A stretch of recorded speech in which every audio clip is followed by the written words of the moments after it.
106.7 Energy FM.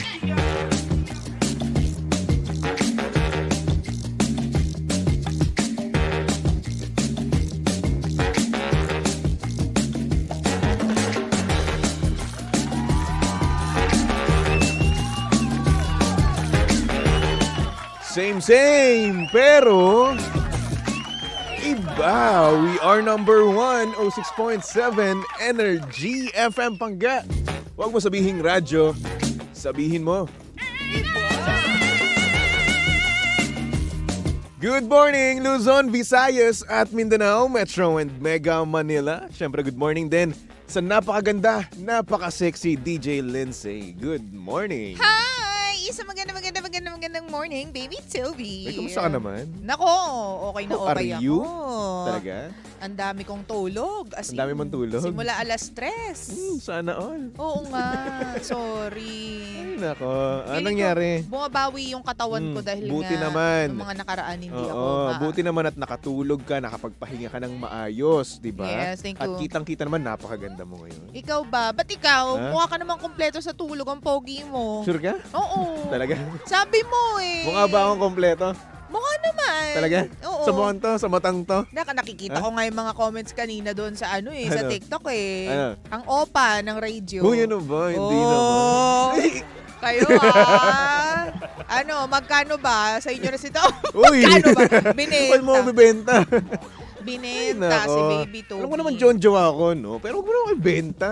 Pero alam mo, di ba sinasabi mo nga na wala ka masyadong tulog? Ipagpasalamat mo rin, Baby Tobes, kasi may mga tao na kahit anong gawin nila, hindi sila makahanap ng trabaho. Ayun na nga. Oh. Nagpapasalamat pa rin naman ako at the same time. Kahit na pagod na ako. Grabe. Dami, no? Ang dami naman. Gusto mo ba magpahinga na for good? Wag naman. Gusto mo ba? Alam mo kasi, meron kasi akong curse eh. Kapag magbabakasyon ako, magkakaroon ako ng Oo nga. ng isang week na napakadaming trabaho. Kailangan mong gawin Oo. bago ka makapagbakasyon. Hindi naman sa kailangan kong gawin, no? Yes, isa na yung tanggap ko yung kailangan ko mag-advance eh. Oo. Parang yun naman yung ko eh, yung effect ng ng pagbabakasyon ko. Kailangan ko mag-advance ng mga trabaho ko. Pero yung mga dumagdag palalo na trabaho, yun yung dumadami. Yun nga. Oo, kaya Okay lang yan. Pogi ka pa rin naman. minsan parang naisipan ko, wag na kaya magbakasyon, no? Oo. Para hindi dumami yung trabaho. Minsan kailangan. It makes Nako. you more human, you know. Parang hindi nakaka-dehumanize yung workload kapag nagbabakasyon ako ganun. Ma'am Becca, nagre-reklamo Hindi po ako hindi mo Ito naman eh. Charing-charing lang. Hindi naman. Joke lang po. Ayoko na magsabi. Hindi, Grabe. pero minsan lang naman din ikaw mapagod Wala. ng malala. You betrayed me. Sinumbong mo ako. Hindi kita sinumbong. Ang sakit. Hindi naman, ano ka ba? Sinabi ko lang naman. Hindi, charot lang naman yun. Ayun nga. Thankful ako na may trabaho, no? Kasi nga Sabay naman, kapag kasi may trabaho ka, ibig sabihin, may pera ka rin. At saka, Yun din kasi yun. may mga nagtitiwala sa'yo to do the Oo. job. Ibig sabihin, na nakita ng iba yung sipag ko. Oy, At totoo. nakita ng iba yung, Yung galing mo. hindi naman galing. Yung galing mo. Yung knowledge ko na lang. Masyado ka naman nagpapakahambol. Hindi, Sa yung bagay, knowledge. sige, yan naman yung job ng mga kaibigan i-amplify kung ano yung talent mo. Kaya, masasabi ko talaga na magaling si Baby Toby. Uy, hindi. Ba mag-expect yung Nakikita mga niyo yan? po ba yung mga podcast na ina-upload? Uy, Oy, nga pala, sundan niyo yung podcast ng Baklitas dahil nandyan Yes. sila. Talagang weekly may pasabog sila, ha? At Oo. yung kagabi or kahapon na namin, na shoot. Ay, naku, napakaganda. Shoot na shoot ba? Shoot na shoot, pasok na pasok sa banga. 3 points? 3 points sa 3 points. Grabe. Taray. Runner Yun nga. up par. Yun nga, kaya dapat Miss sundan nila. Universe. At saka syempre pinaghirapan niya ng Baklitas at ni Baby Toby. Abangan nyo yan sa Spotify. Oo. Malapit na nga kaming gumawa ng ng podcast namin. Hindi lang namin alam kung meron bang kapatutunguhan at saka meron bang makikinig. Ay, nako. Anyway. Huwag mo nang dagdagan trabaho ko. Hindi naman ikaw yung magtatrabaho. Ano ka lang doon? Oy, charot lang. Di na natin tutuloy. Nagtampo pala. Hindi na. Wala na matutuloy na podcast. Uy, seryoso kami dun Titingnan namin kung may mabubudol kami. Teka, natatawa ako sa mata ko. Bakit? Itong eye bags, oh. Oo nga, grabe yung Grabe, oh. Ilang kilo yan? Mga ano na to, 300 kilos. 300 kilos. Yung Oo, di ba? luwang-luwa. Ay, nako. Anyway, DJ Lindsay, kumusta naman ang araw mo so far? Ay, okay naman so far. Yun nga. Ang daming nag-cancela ng klase ngayon because the habagat is really here in the Philippines still. Ayun nga, bagat. Oo. Naku, aalis pa naman din ako bukas. Yun nga, naku, mag-ingat ka ha. Papunta siyang panorte ka, di ba? Ang lakas daw ng ulan doon. Yung kapatid ko nag-travel din doon ngayon sa pupuntahan mo. Ang lakas daw ng ulan. Malakas. Naku, patay tayo dyan, par. Malakas Sana ang naman pag tsuwan. bukas, no? Hindi yung katamtaman lang naman na ulan kasi masarap yun eh.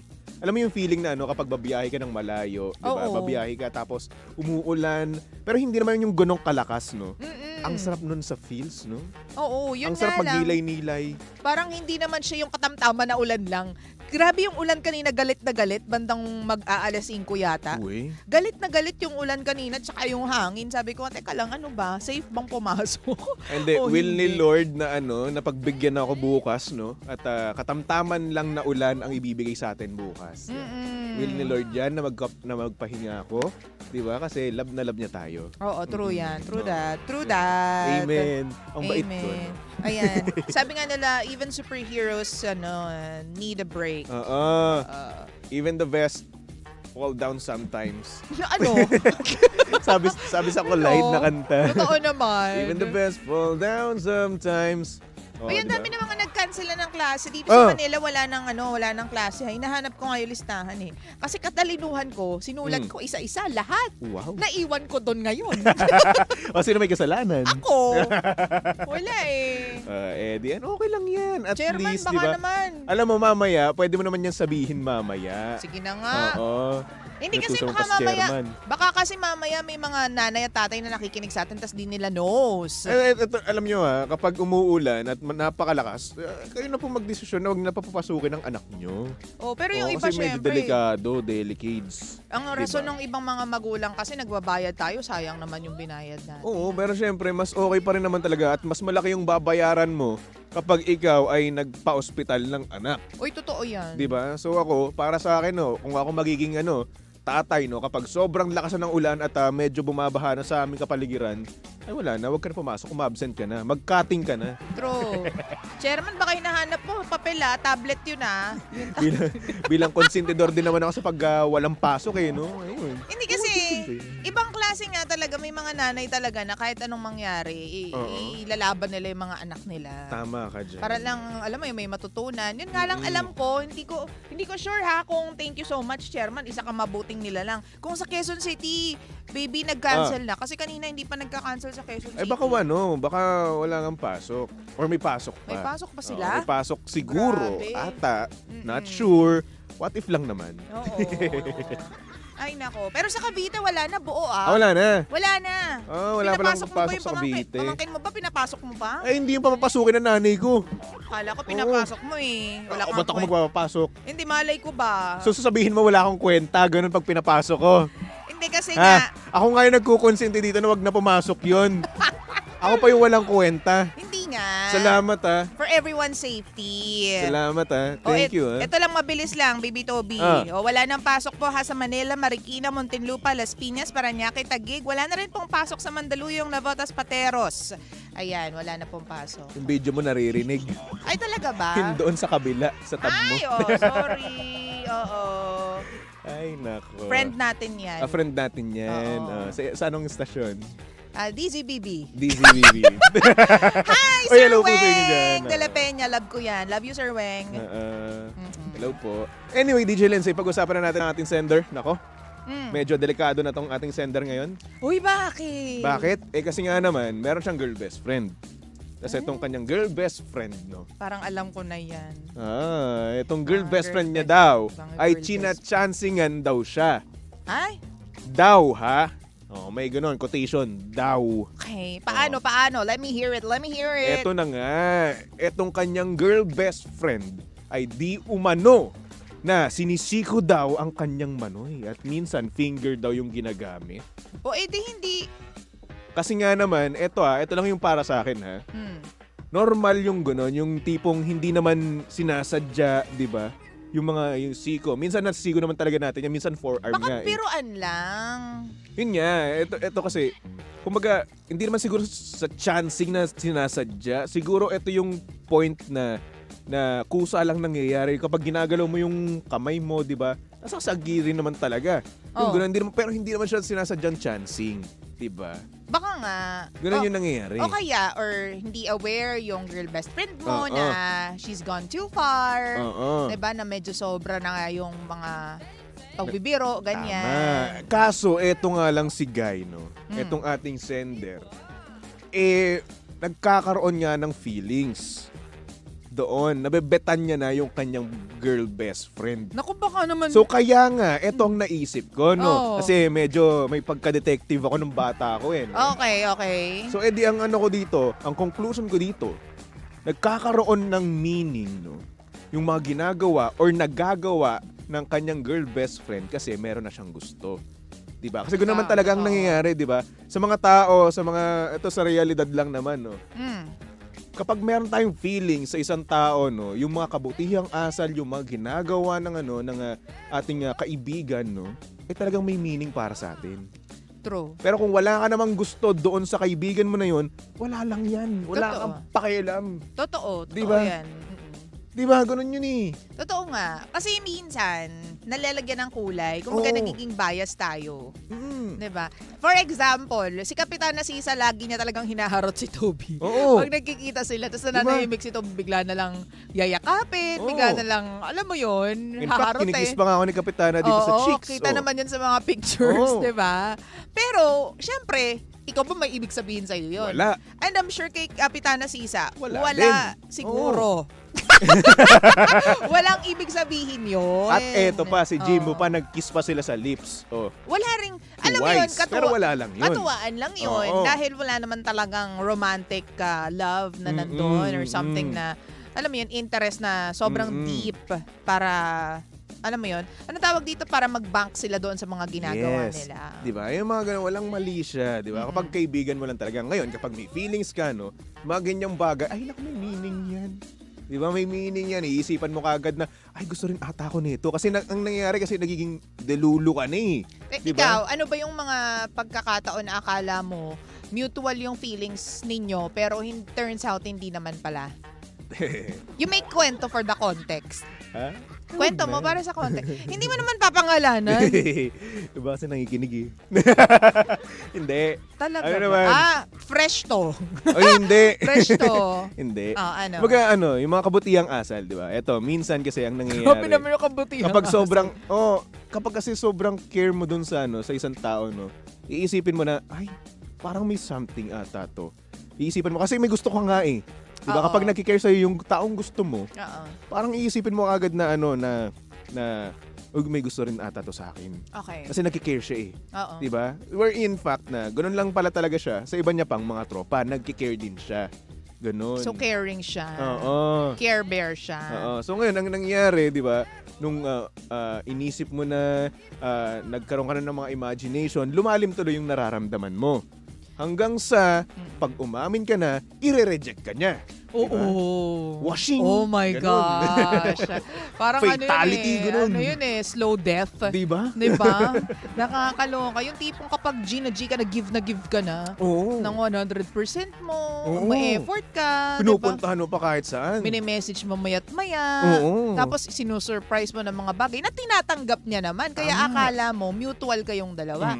Yun pala, nung magtatapat ka na, biglang talk to my hand. Hoy, wait, teka lang. Ganun lang talaga ako. Kaibigan lang kita. Caregiver ako.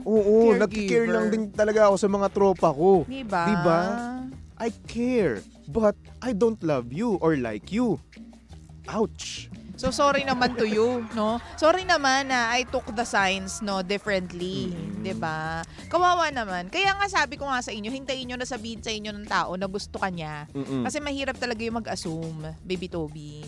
Ay, naku, yun yung pinakamahirap eh. Yung mga, yung malalim na feelings. Ito lagi kong ina-advise kay Baby Toby, sa mga kaibigan ko, na if you like somebody, sabihin nyo. Oo. Hindi yung Hindi yung magpaparamdam lang kayo, o pupunta kayo doon, kay haba-haba ng biyahe, tapos wala naman kayong, alam mo yun, sabihin nyo talaga, para meron siyang alam, meron siyang idea kung bakit ka ganyan. Kasi lalo na kami mga babae, lagi kami naghihintay ng mga salita bago namin ma-validate kung ano bang nangyayari. Kaya naman, sabihin nyo kasi yung ano nyo, yung nararamdaman nyo talaga, di ba? Gaya nga sabi ni Tirinsay, di ba? Sabihin nyo. Oo, wala naman. Kung gusto mo rin naman talagang makahanap ng sagot no, sa mga katanungan sa isip mo, umamin ka na. True. Yes, minsan nakakatakot umamin. Oo, kasi nga naman, ang dami mong iisipin no? Iisipin mo yung mga bagay-bagay na kung saan what if ma-reject niya ako? What True. if hindi niya rin ibalik? Gano'n naman talaga di ba? Yes. 50-50 yan. It's either yes or no lang naman ang sagot dyan. Oo. Mahirap din yung role ng mga lalaki kasi sila lagi yung naghihintay ng Oo. matamis nating oo. Oo. Mahirap din naman yung namin, yung sitwasyon din namin dahil Tama. minsan kapag gusto namin yung lalaki, wala kaming magawa kundi hintayin lang din kayo na sabihin sa amin. Well, gone are the days na ganon. Pero ngayon kasi Baby Toby, ang lakas na ng loob ng mga babae din, di ba? Oo, meron nang nagdadamove sa mga babae ngayon. Oo. Like for example, si Carlos Yulo, di ba? Oo. Babae yung unang nag-approach sa kanya. Yes. Oh. At hindi na masamang tingnan. Kumbaga yung society natin is open na sa ganyang attitude ng mga babae na risk taker, ganyan. Kasi nung unang panahon, 'di ba, kapag 'di ba yun na lang nag-trend na video ni Kylie Verso. Oh my gosh, baka magkamali ako. Yung kay Coco Paras. Kylie. Uy, hindi mo rin. Nalilito kasi talaga ako Ako pa tinanong mo. Teka lang. Pero una sa lahat, hindi yun si Kylie Versosa. Oo, hindi. Ex pala ni Jake Cuenca yung nakakaloka. Si Kylie Versosa, Alcantara. kakapanood ko lang. Yun. Oo. Kailin ata. Kailin? Alcantara. Sandali, Kailin Alcantara. Yun. Kasi, natatandaan ko siya sa mukha palagi kasi very remarkable yung features ng mukha. But anyways, di ba yung nagkaroon siya ng video na nakaupo siya dun sa lap ni Coco? Di ba? Coco, si Coco. Ay, Coco. Kobe! Nadali ba Coco Martin? Sino si Coco Paras? Hindi. Ang Coco Paras. Sorry. Kasi sabihin mo Coco Martin dapat, Hindi. pero naisip mo Kobe Paras. Sounds like kasi Kobe. Naku, patay tayo dyan. Yari ka sa asawa ni Coco Martin. Kailangan tayo. Uy, sino? Asawa yun. Umami na ba sila? Ikaw May anak na sila eh. Bahala ka sa buhay mo. Kailangan natin ng lecture mula sa Baklitas. Alam ko. Kobe, doon na lang tayo para hindi na tayo mapahamak pa. Bahala ka sa buhay mo dyan. Alam ko na balita na yun eh. Anyways, si Kobe, di ba, nakaupo si Kylie dun sa lap ni Kobe. Na para sa ibang mga traditional, some see it as, parang pangit tingnan dahil babae ka. Dapat hindi ka ganyan. Medyo puminis ka naman, ineng, ganyan. Pero sa iba, naman ngayon, masaya siya, masaya sila. Yan sila. Diba? Saka ito kasi na-adapt natin kasi ito sa Amerika, sa US. Ganyan kasi sila eh. Yung mga ganyan. So, ang nangyayari, medyo liberated. Oo, lumapit na dito or pumunta na dito sa Pilipinas yung Netflix, yung mga western series, di ba? Na kung saan napapakita nga yung mga ganyang bagay. So ngayon, influensyan yung mga kabataan, yung Gen Z, no? Ayun, ginagawa na nila. Totoo naman Teka, hindi ba? Naalala ko yung Coco tsaka Kobe. Sorry na. Yari ka. So Kay yun, Tanggol. mas lalong yari ka. Uy, alam ko sinabi nila yun eh. Bolo ko. They never confirmed naman. But anywho, yun nga. Diba? Malalakas na yung mga loob ng mga tao ngayon. Malalakas na yung loob ng mga babae ngayon to make the first move. Ay nako, looking for mag-first move. So baka naman, nagmo-move the moves din tong girl best friend nung singer. Ayun na nga. Yun nga rin eh. It's either nga asumero lang yung si guy or nagdada-moves din to si girl, yung sinabi ko nga kanina. So ngayon, kung nagdada-moves tong si girl, it's working. Eto, bigyan ko kayo ng signs. Charing! Naman. Kung dumada-moves ang babae, sorry. Kapag, di meron ng number 1, yung medyo nagbibiro yung babae, tapos hindi na alam kung paano iti-take ng lalaki yung biro na yon. Lalo na medyo sensitive yung pagbibiro kasi tinatamaan si Manoy. May mga ganyang si involved, mga kapag masyadong involved yung babae doon sa buhay mo, kapag lagi siya nag-update na nasan ka, kumain ka na ba, anong kinain mo, yung mga ganyan, I'm sure may posibilidad na may gusto sa'yo yung babae. Dumada moves yan. Pag hindi nami-miss yung bawat event sa buhay mo, dumada moves yan. Wait, di ba may exam ka ngayon? Nag-aral ka na ba? Nasubmit mo na ba yung kailangan mo i-submit kay ganito? Dumadamobs yan. Pag hindi nakakalimutan yung birthday mo. Ay, nako, dumadamobs yan. Pero pwede rin naman na thoughtful lang siya. Oo nga. Yan din siya dati. Oo. Charot. Nagbago. Oh. Tapos pag masyado siyang touchy sa'yo. Touchy. Masyado siyang mahag. Mahag. Masyado siyang alam mo yun? Ano? Basta yung Ano tipong yung parang nagkikare siya sa'yo palagi. Oo. Lagi siya nakadikit sa'yo. Yes, lagi siya nakadikit sa akin. Yan. Tapos pinipili niyang dumikit sa akin. Tapos, sino ba to? Tapos, kapag ito na yung ultimate, nagbibiro siya ng love you. Walang ganun. Oo, doon tayo sa part na Oo. Pero pasok ba yung ano? Ito patanong ko lang din naman kasi madami rin namang nakaka-relate no ng mga pangga natin. Oo. Kasama din ba doon sa sinabi mo yung mga nagbibiro ng tawagan nyo? Pwede. Pwede. Oo, may siya ano yung nag-uumpisa. Oo, may endearment. Paano? Baby. Ganyan. Kasi Baby Toby naman pangalan mo. Yun namang pangalan ko naman kasi yun. Halimbawa, mahal, tinawag ka niya, love. Ganyan. Honey. Mahal. Ganyan. Tapos yun nga yung ultimate kapag miniro ka niya ng love you. Ganyan. Mag-love you ka naman, yung mga ganyan. Alam mo, tagalin natin mag-best friend pero hindi mo ko sinabihan ng I love you. Mag-love you ka naman, yung mga ganyan. Yung mga ganun. Kapag best friend lang to. Hindi nga, yun nga yung signs na dumadamove siya. Yun. Pero hindi mo naman kailangan i-take word by word. Pero alam mo yun, kapag pasok ka sa ilan doon, congratulations. Ang tanong, nagda-moves ka na rin ba? Oo! Yun. Kaya pala alam. Ang lakas kaya ng loob ko sa ganyan. Kasi nga, ako yung tipo ng babae na hindi ako nagpapaligaw. Pero kapag may nagustuhan ako, ay, kailangan ko makuha. Alam mo yun? Parang pinaproject mo, gano'n. Pinaproject ko talaga. And so far, so good. Sana all pinaproject. Sana all. Hindi totoo. Pero ito para hindi rin kayo makasakit ng damdamin, kung hindi nyo talaga bet yung best friend, magbigay din naman kayo ng moves na hindi nyo bet at magkaibigan lang talaga kayo para hindi na rin umasa yung babae o hindi na rin siya umasa or sino man Kaso nga lang, ang hirap nga lang kasi niyan kasi best friend mo siya . So, close na close talaga kayo no? Nagkikare ka sa kanya. Tapos, ang mangyayari dyan, what if na yung pagkikare mo lang sa kanya, iba na rin talaga yung feels niya doon, nagkakaroon na ng meaning, di ba? Ng ibang meaning. Ikaw, paano mo iba-bump off yung babae kapag nararamdaman mo na dumada-move sa'yo? Una sa lahat, hindi naman kasi ako sumero Hindi ko iniisip na may gusto siya sa akin. Ito, paano pag sinabi niya? So you don't have to assume anymore. Paano pag sinabi niya? Sabihin ko sa kanya, ayoko. Ganun. Paano? Halimbawa, example, ito context. Alitan mo naman yung background music natin. Bed. Senti. Oo, context.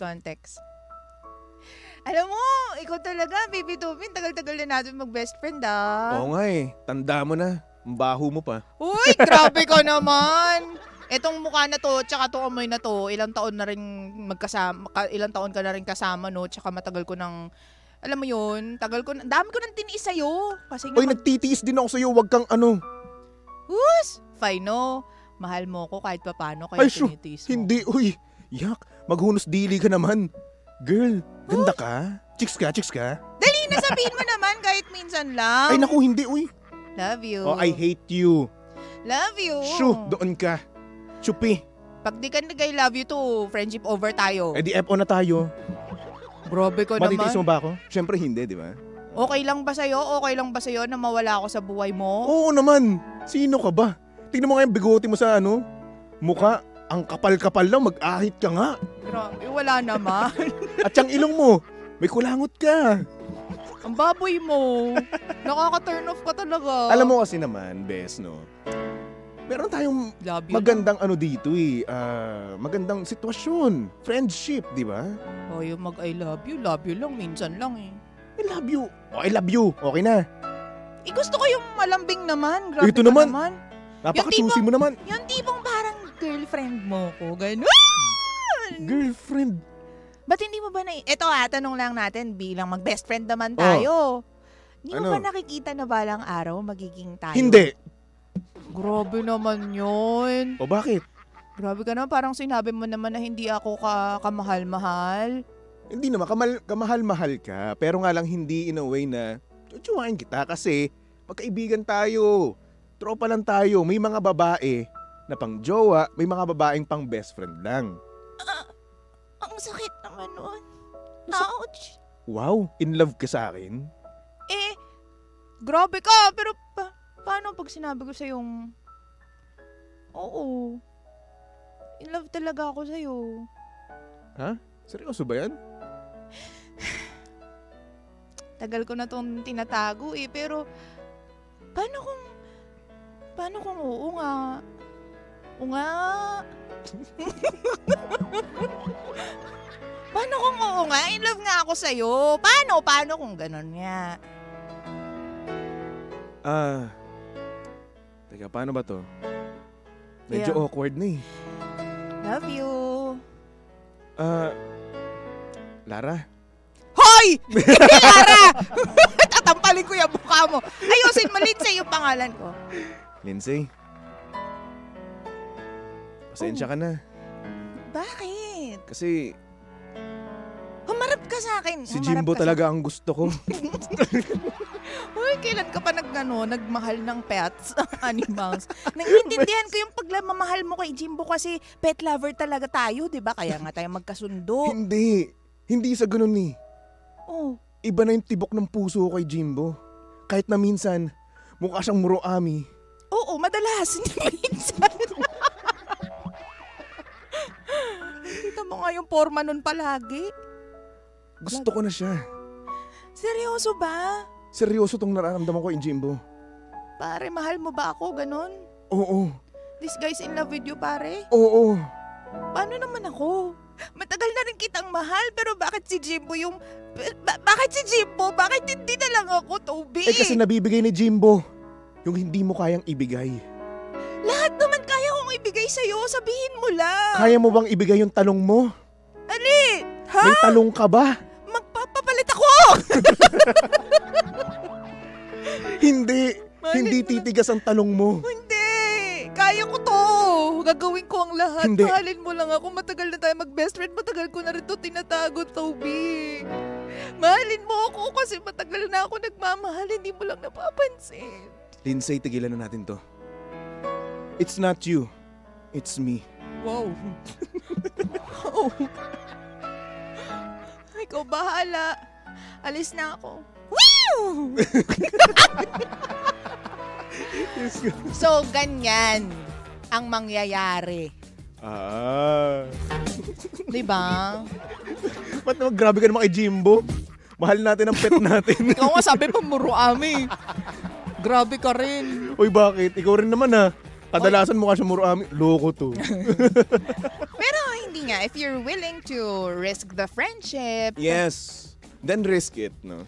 Oo, kasi doon mo malalaman kung mahal na talaga yung isa't isa. Kasi minsan ang nangyayari, kapag hindi natin yan ni-risk, no, magkakaroon tayo ng regrets. Kapag hindi natin inamin yung isang bagay, no, regrets ang kapalit niyan. At kapag nagkaroon tayo ng regrets, magkakaroon tayo ng mga what if, no? True. What if na kung saan dadagdag throughout the days. Diba? Totoo. At saka, again, mas madali na at saka mas maayos na kung magiging clear kayo with each other kung ano ba talaga yung meron sa inyo. Kasi para fair din sa inyong dalawa, diba? Tama. Kung may gusto ka, umamin ka.